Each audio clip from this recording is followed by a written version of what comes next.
show 13 was a lucky show, lucky 13. So let's do that again. Let's give it all you got. When they brought me here, I couldn't speak. You're talking well enough now. Yeah, well, short electricity through me and bzzz, Bob's your uncle. Wounded soldiers was a term that Dr. Bernardo used for disabled children that he took into his care. So I like that image and that phrase as looking at particularly Billy Fiddler, who's the main character, who has shell shock. The character of Johnny Singer, the boy with cerebral palsy, he's just considered to be this vegetable tied to a bed. And also the Caribbean nurse who is trying to make her way in a racist country at the time. So you have these people that kind of have all these wounds that they're trying to deal with and trying to overcome. It's just other stuff that's bothering me. What other stuff? Don't really like to talk about it if it's just the same, mate. Of course, but... There is a nurse, Billy. She can help. Well, it turns out that's a matter of opinion. Last year when I came here to England, I thought I'd be working with wounded soldier boys in a war hospital like yours. But so far, it's just... Imbecile. I have these nightmares, see, and I keep on forgetting things. I can't remember nothing since Flanders.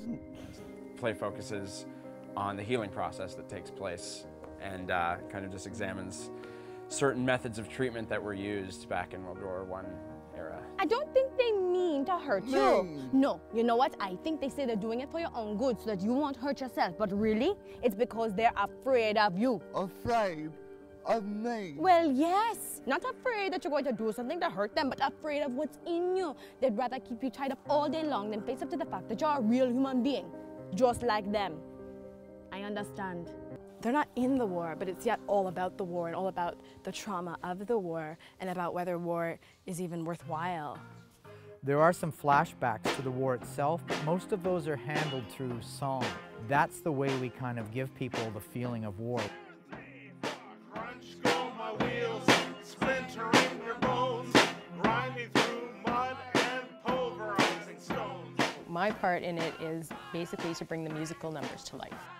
The music that Justin wrote, it has this beautiful sort of Kurt Weill kind of vaudeville feel to it, so I kind of married that style with trying to tell the story of Billy's nightmare. Crunch, crunch, crunch, and blow, blow, blow.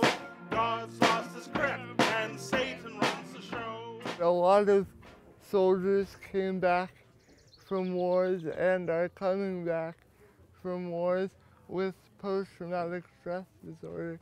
And it's either going undiagnosed, since it's not a visible injury, or it's sort of being ignored.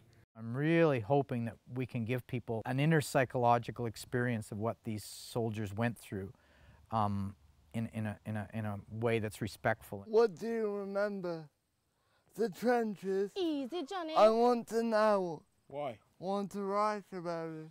Is that so? Poem. Johnny, tell us what you remember, Billy, about your mate. This is a really important show about World War I because it doesn't gloss over the horrors of war. It's patriotic, but it's brutally honest, right? War is awful. It's horrific.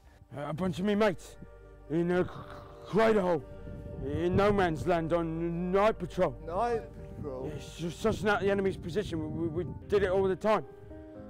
Sneaking up to the wire and finding a hole, then peeking into Fritz's trench to see how many, then reporting back. Go on, Billy, you're in the crater.